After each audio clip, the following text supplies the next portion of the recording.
नमस्कार दोस्तों, स्वागत है आपका डी के इंस्टीट्यूट चैनल पर। तो आज हम देखेंगे प्रॉब्लम्स ऑन एजेस चैप्टर। इसकी ये पहली वीडियो है और इस चैप्टर में बताएंगे हम कुछ क्वेश्चंस इंपॉर्टेंट जो एग्जाम में आ चुके हैं। चलिए स्टार्ट करते हैं आज की video.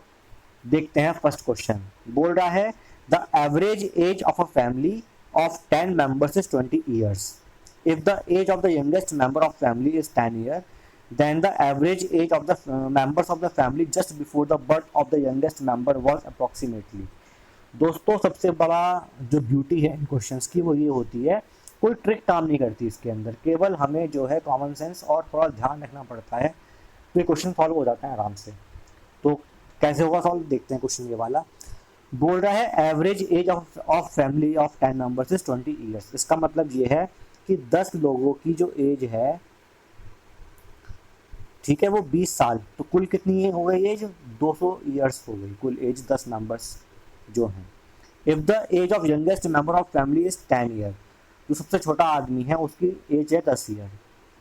Then the average age of the members of family just before the birth of youngest member, वो जो यंगेस्ट मेंबर है जिसकी एज 10 साल है, अगर वो जब पैदा हुआ है उसके जस्ट पहले कितनी एज होगी एवरेज फैमिली की, वो निकालनी है। तो भाई 200 तो अभी है सभी मेंबर्स की एज, एवरेज एज नहीं है, सभी मेंबर्स की एज मिला के 200 है। इसमें पहले वो 10 हटाओ जो हमें पर्सन निकालना है, यंगेस्ट मेंबर निकालना है जिसकी एज 10 है, उसको हटा दो। कितना आ गया भाई? ये आ गया 190। अब उसके बाद जो है क्या होगा भाई, 10 साल पहले की बात कर रहे हैं ना, 10 साल पहले सभी की एज क्या होगा? 10 साल कम हो जाएगी ना, यंगेस्ट मेंबर की तो हमने हटा दी। अब क्या हुआ, बचे 9 मेंबर। तो 9 मेंबर में से हमने जो है 10 तो हटा दिए, यंगेस्ट मेंबर की हो गई एज। इसमें से हम क्या करेंगे, जो हमारे 9 मेंबर हैं 10 साल में उनकी एज 90 बड़ी होगी ना, वो भी हमने हटा दी। इसका मतलब 200 में से हमें 100 माइनस करना पड़ेगा। कितना बचेगा? 100 बच गया। अब 10 साल पहले ये 100 एज है कुल कितने मेंबर्स की? 9 मेंबर्स की। तो मतलब कि ये एवरेज एज है 9 मेंबर्स की 10 साल पहले, जब ये यंगेस्ट मेंबर पैदा हुआ नहीं है, उसके जस्ट पहले की एज है ये। तो 100/9 कहाँ पे आ रहा है? ये हमारा डी आंसर है। बात समझ में आई? कोई फॉर्मूला नहीं यूज होता इसके अंदर, केवल कॉमन सेंस और थोड़ा ध्यान रखना पड़ेगा तो क्वेश्चन ईजिली सॉल्व हो जाता है। चलिए नेक्स्ट क्वेश्चन देखते हैं। बोल रहा है 5 years ago the average age of P, Q and R was 25 years and 7 years ago। 25 years यहाँ खत्म हो जाता है। And 7 years ago the average age of Q and R was 20 years। The present age of P is। अभी क्या as है वो बतानी है। तो भाई दोस्तों 5 साल पहले average age of P Q R, मतलब कि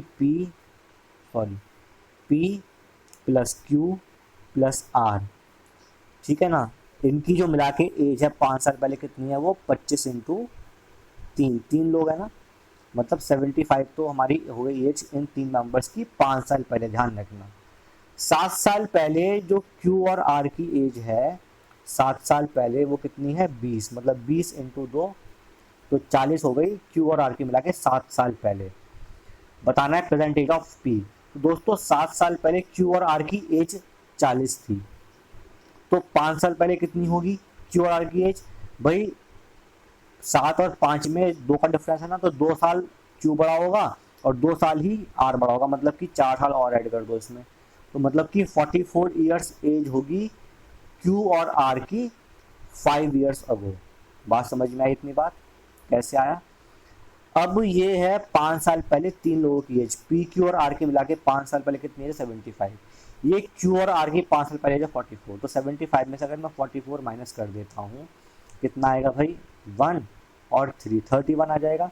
31 जो एज है वो पी की आ गई 5 साल पहले, पी की आ गई 5 साल पहले। तो आज कितनी होगी? तो 5 इसमें ऐड कर दो, मतलब कि 31 + 5 = 36।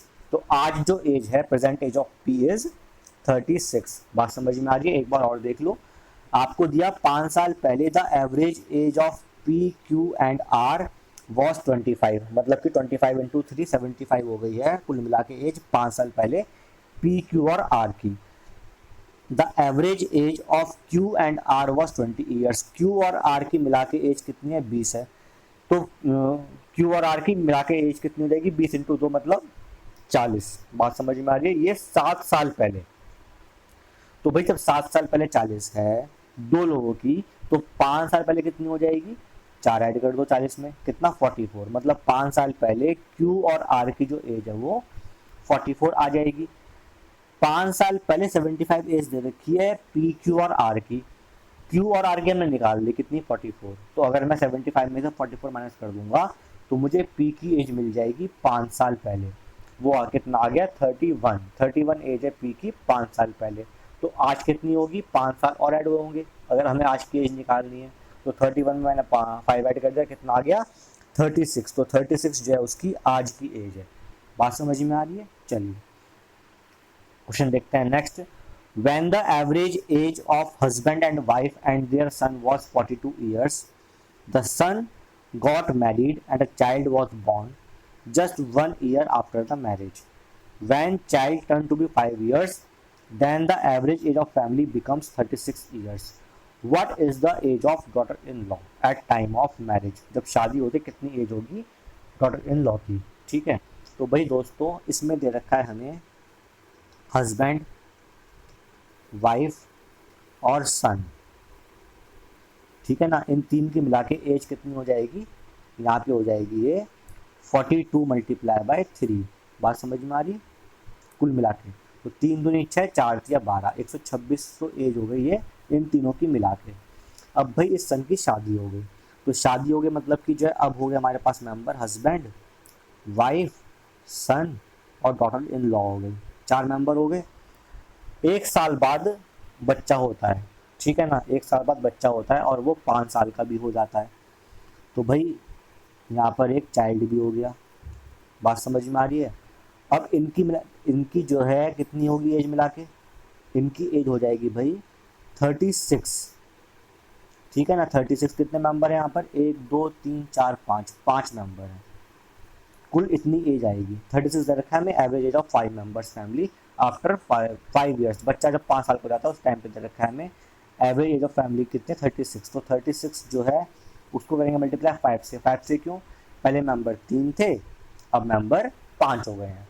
तो 6 पंजे 30 हासिल गया 3, 5 से 15 और 3 18, 180 हो गया। अब हमें निकालना है इस डी की एज कितनी आएगी। तो दोस्तों जरा सोचो, हमें ये मालूम है 126 है। इस 126 में भाई 6 साल बीत गए ना, तब जाके ये 36 साल हुआ है एवरेज। 6 साल कैसे बीते भाई, 5 साल का तो बच्चा हो गया और शादी हुई है 1 साल बाद। बात समझ में आ रही है। The sun got married and child was born 1 year after the marriage, मतलब कि शादी होने के 1 साल बाद बच्चा हुआ। तो 1 साल तो वो हो गया और 5 साल का बच्चा हो चुका, मतलब कि जो है शादी होने के 6 साल का गैप हो गया। तो उसका मतलब है कि जो है 4 लोगों की एज, हस्बैंड, वाइफ, उनका बेटा और उनकी बहू, उनकी एज जो है 6 साल बड़ी है सबकी। तो 6 इंटू 4, बात समझ में आ रही है। Plus D age it is रहेगा और प्लस चाइल्ड कितने साल का हो गया था, 5 साल का। बात समझ में आई। तो हमारी जो इक्वेशन बनती है वो क्या बनती है, 126 plus 24 plus D plus 5 is equal to 180। बात समझ में आई। ये 126 तो यहाँ से आ गया। अब ये 126 जो है वो तब एज है 6 साल पहले की एज है, ठीक है। 5 साल तो बच्चे का हो गया और 1 साल बाद बच्चा हुआ था। 6 साल पहले की एज 126 है। 6 साल बाद इन चारों की एज बढ़ जाएगी, 6 इंटू 4 इसलिए आ गया। डी की एज ये at the time of marriage कितनी है वो हमें निकालनी है और 5 जो है वो बच्चे की एज है, इक्वल टू कितना होगा, वो 180 के बराबर हो जाएगा। तो सॉल्व करेंगे, डी की वैल्यू कितनी आनी है वो निकाल लेते हैं। भाई यहाँ पर 126 और प्लस 24 कितना होगा मिला के, जरा मुझे बताएंगे आप। 126 प्लस 24 150 तो ये हो गया। तो 150 यहाँ से हटाएंगे हम, कितना 30 बचेगा और 5 और कम कर दो, 30 में से 5 ये कितना 25। तो बी इज द आंसर। भाई ये मिला के हो गया 150, ये हो जाए कितना मिला के 150, 150। तो 150 करेंगे माइनस 180 में से कितना आ जाएगा, 30 बचेगा और 5 अभी और करना है माइनस। तो 30 में से 5 के कितना बचेगा, 25। तो 25 इसका आंसर हो जाएगा। बात समझ में आई। तो दोस्तों ये 3 क्वेश्चन थे, इन्हीं के इर्द गिर्द क्वेश्चन आते हैं प्रॉब्लम्स ऑन एजेस के ऊपर। बहुत टफ नहीं होते हैं, लेकिन क्या है कि जो घुमा फिरा के वो ऐसा पूछते हैं। अगर हमारा ध्यान भटका तो हम क्वेश्चन गलत कर देंगे। जो भी चीज़ें लिखो उसको ध्यान से कि क्या क्या चीज़ हमें दे रखी है, कितने साल पहले, कितने साल बाद, इन चीज़ों का ध्यान रखना पड़ता है इन क्वेश्चंस के अंदर। उम्मीद करता हूँ कि आपको क्वेश्चन समझ में आए होंगे। अगर अच्छी लगे वीडियो प्लीज़ लाइक करिए, शेयर करिए and subscribe my channel. Thank you, have a nice day.